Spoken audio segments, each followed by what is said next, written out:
with the vending machines, you still got to order the food. You got to stock the machines. You got to figure out what sells and what doesn't. Then you'll have stuff that's selling for a little while and then it doesn't sell anymore. Now you got to figure that out. And so there's definitely, it is nice all week. You fill them one time in the beginning of the week or whatever, and then they're good for the week usually. Yeah. So in that sense. But like, I mean, right now, operating the business by myself, we're making like 50%, maybe a little bit more profit on it. So to spend 5-6 hours on a Monday to go fill all my machines and then just all week just get that, I got an app, I look at it and see how many sales I made for the day.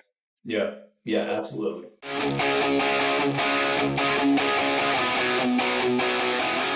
This episode is brought to you by Pierre Accounting, led by CPA Eric Pierre, a seasoned accounting and tax expert with years of experience helping individuals and businesses navigate complex financial landscapes.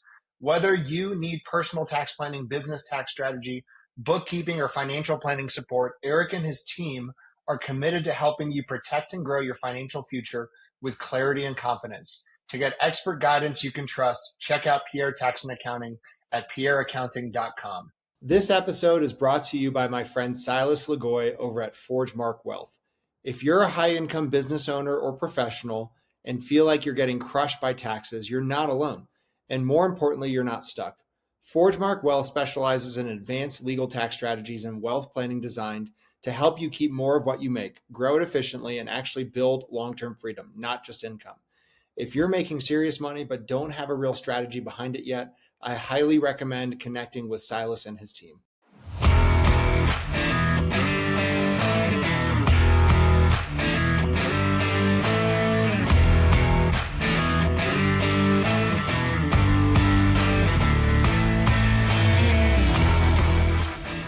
Hey guys, welcome back to another episode of the Builder's Bible podcast. Today, we're going to be covering a lot of key topics: the challenges, the pain points, growth, expansion, and many more. So stay tuned. I hope you enjoy it.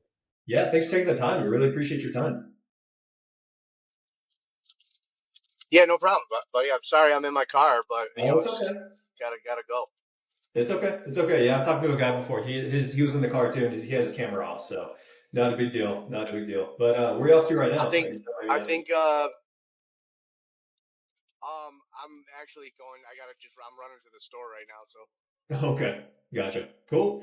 Well, yeah, talk to me a little bit. You got a lot going on. So full-time fireman is your day-to-day, and then you have Yep. pressure washing as well as vending machines. So let me start off. How'd you get into vending machines?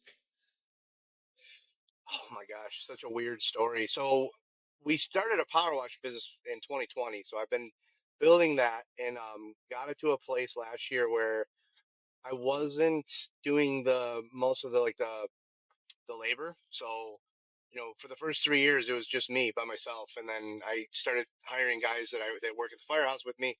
And then last year it was like they were out doing the washing in the spring. I helped out and, we were really busy. So, but once it slowed down, they went out and did the jobs and I didn't have anything to do. And I was kind of like, I mean, I was still working in the business, obviously, but it just wasn't eating up as much of my time. My wife sent me a video of this guy with an AI vending machine. And I never thought of vending machines before that. And I watched the video. I'm like, man, this looks pretty cool. And the video was a little griftery. Like, it was like, if you buy 5 of these, you can quit your full-time job and retire early and blah, blah, blah, blah, blah. Like, it was somebody selling a course basically. Yeah. But, I still looked into it. I watched a couple more videos on it. I'm like, this is intriguing.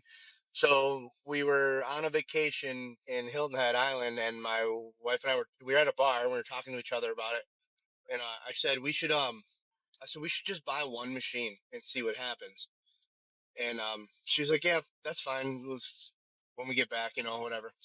So we struck up this conversation with the guy sitting next to us, him and his wife, and I asked him if he lived on the island. And he said he had a house there, and then he had a house in the Keys, and then somewhere else. And I thought, well, those are really expensive places to live. What did you do or what do you do for a living? And he's like, oh, I own vending machines. And I'm not talking like this was like 5 minutes after we both kind of agreed to buy a vending machine. Wow. So when he said that, I looked at my wife and I was like, "That's a sign." I think so. I had a 15-hour drive home from Hilton Head the next day, and the entire ride home, I listened to and watched. Well, didn't watch, but I was driving. But I listened to every YouTube video and like podcast I could possibly find that had anything to do with vending, um, and just like literally for 15 hours straight.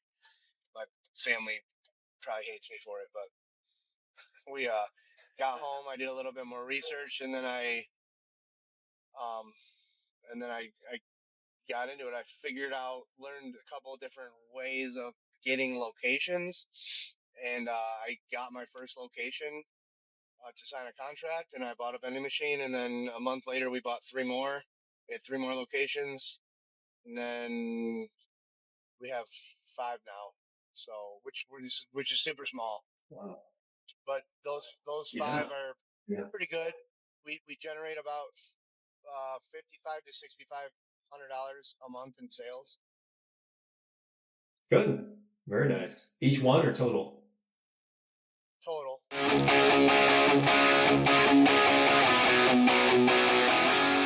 What's up, everybody? This episode is sponsored by ExitWise. If you're a business owner thinking about selling your company, whether that's now or years down the road, you need to know what your business is actually worth and how to maximize that exit. That's exactly what ExitWise does.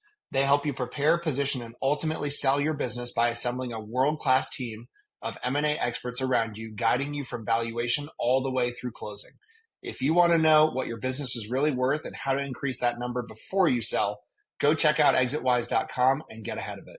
Now you said AI vending machines. What's an AI vending machine? I'm honestly curious because I don't know. Yeah.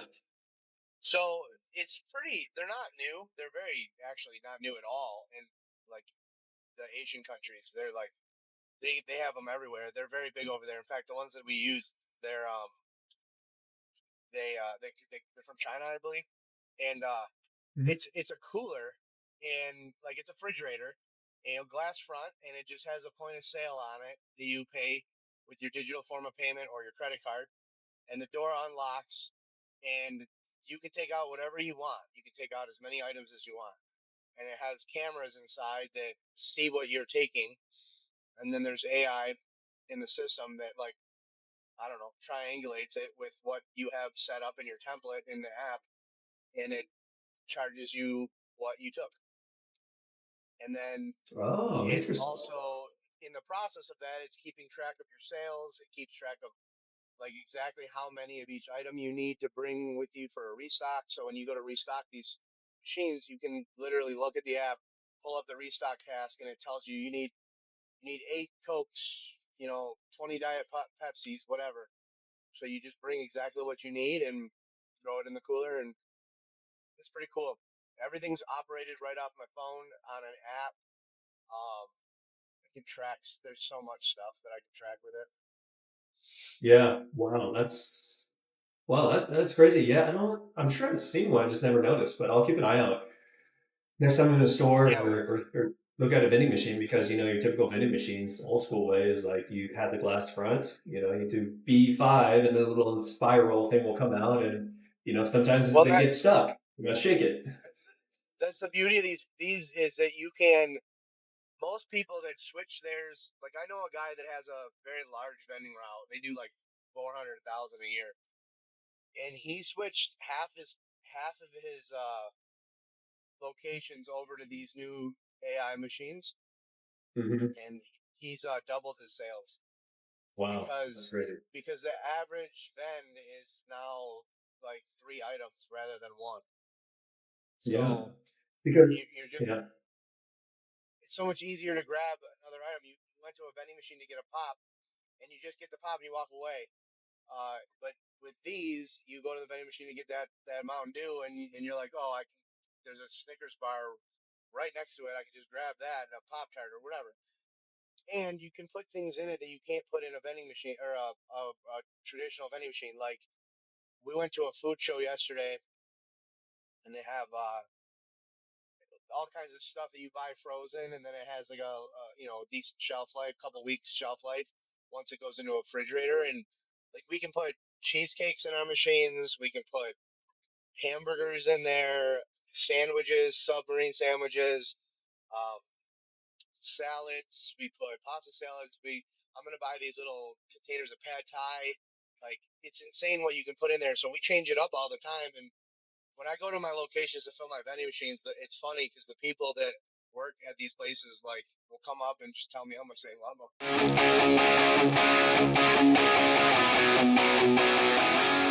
This episode is brought to you by 10x Nerds. If you're a business owner doing real revenue, there's a good chance you're overpaying in areas you haven't even looked at.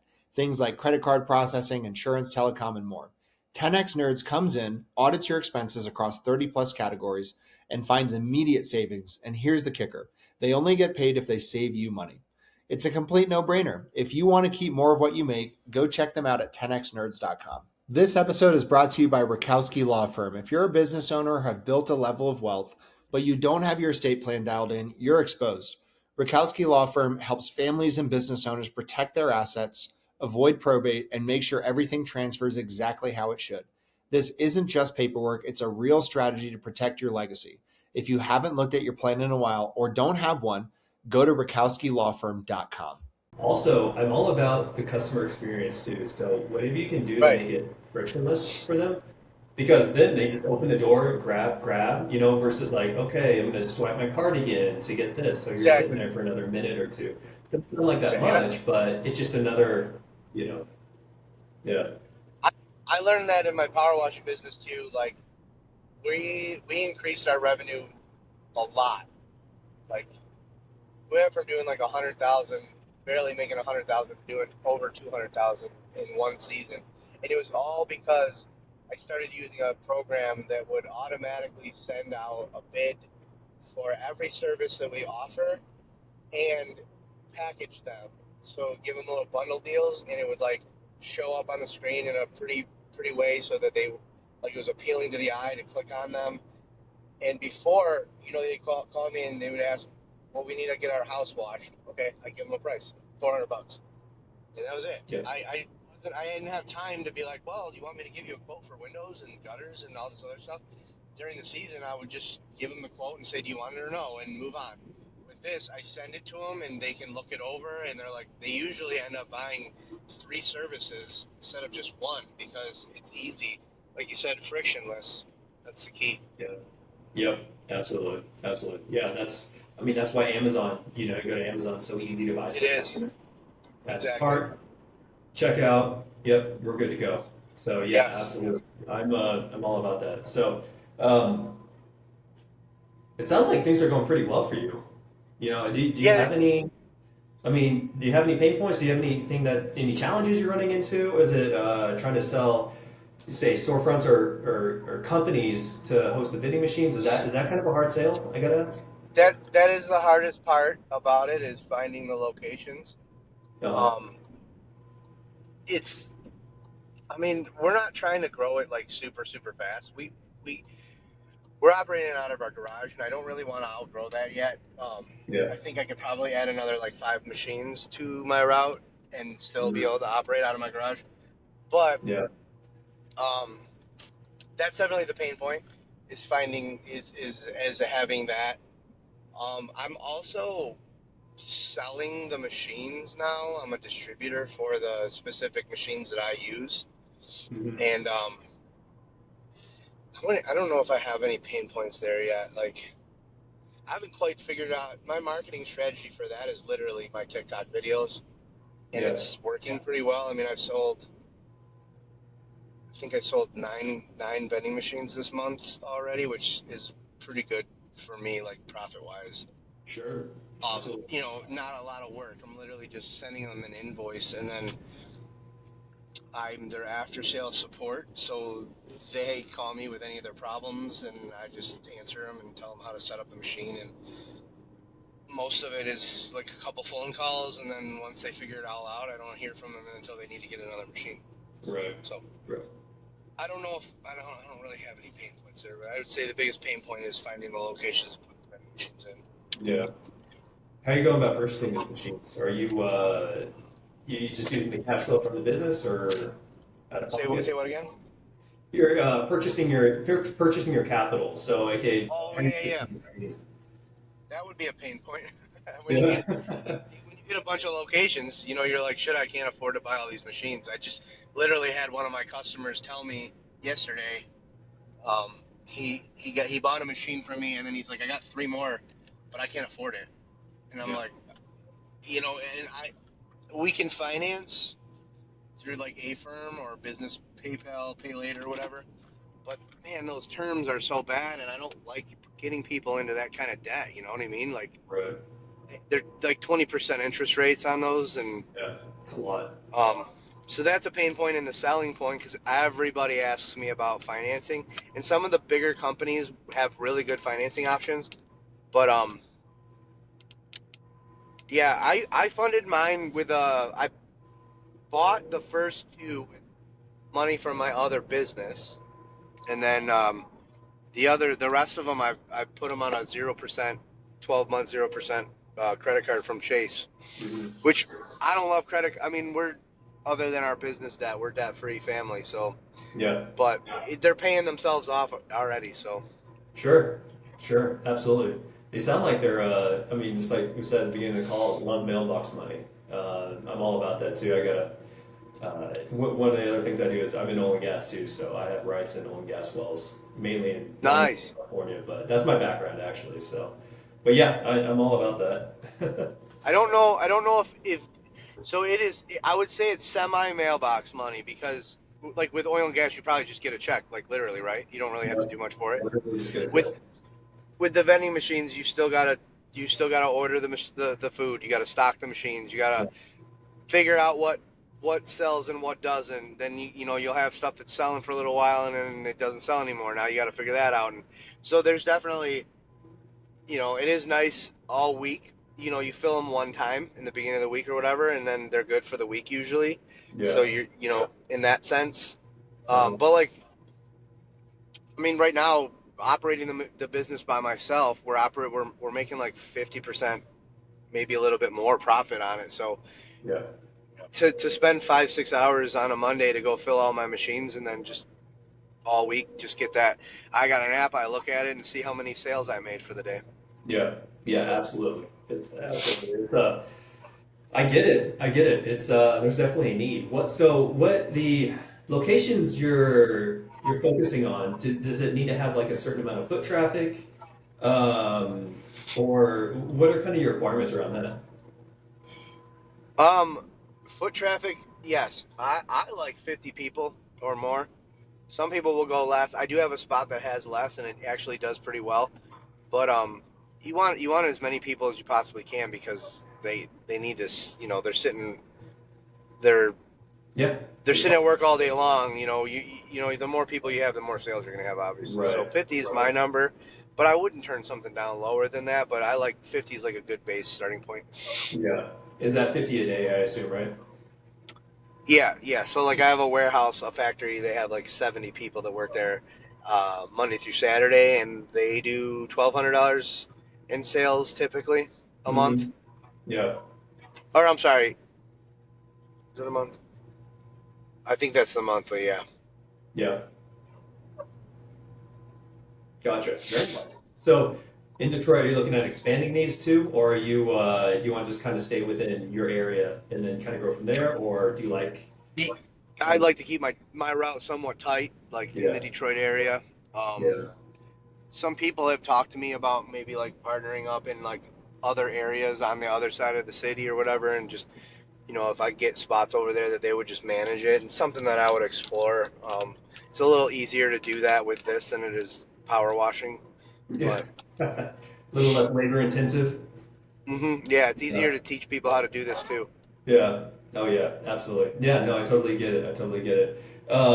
So over the next 3 to 5 years or so, where do you see these machines? Do you want this to kind of be, 70% of your time, full-time job? What are your thoughts around that? I want it to be just like the power washing business where I'm not really doing the stocking Yeah. and I'm just, out looking for locations. I'm enjoying selling the machines as well. So if I get a little deeper into that, we're actually looking into like maybe being a distributor for some other brands. Mm-hmm. Um, but yeah, getting into that side of things, I think probably 20 machines would be my goal, and that would be like enough for me to just coast. Mm-hmm. Okay. Yeah, absolutely. And I'm sure that's going to take up a lot of time too, just kind of managing those, getting those stocked, you know. Yeah, yeah, yeah. But hopefully by that time I have people that are just stocking the Inventory. machines. Yeah. Honestly, I would ultimately like to get out of power washing. If I could sell my power washing business and just do this, that would Yeah. be more ideal. I would be happier doing that. Sure. Sure. Absolutely. Absolutely. Well, Scott, anything else you'd like to add? Actually, where can they find you? Social media? Do you have a website? What does Yeah. it look like? Um, my social media on everything is DFD Zig. So D is in Detroit Fire Department, DFD Zig ZIG. And then that's YouTube, TikTok, Instagram, and Facebook. I'm very active on all of them. Mm-hmm. And I talk a lot about business on all of them. I have another page, DFD Zig Vending, on TikTok, where I just talk about the vending machines and like selling the machines. People can reach out to me if they want to buy a smart vending machine. They can find me on there. Just send me a DM or just comment on something. And I'll get a hold of you. And then startsmartvending.com. That's where they Okay. can find what our machines look like, the ones that we sell currently. Yeah. And if you're looking for like, you want a vending machine, if you're in my area, you want someone to come and put a vending machine in their spot, it's my other company. My vending route is called Frontline Smart Vending. Perfect. Awesome. Well, Scott, really appreciate your time. Thanks so much for hopping on a call with me. Yeah, man, no problem.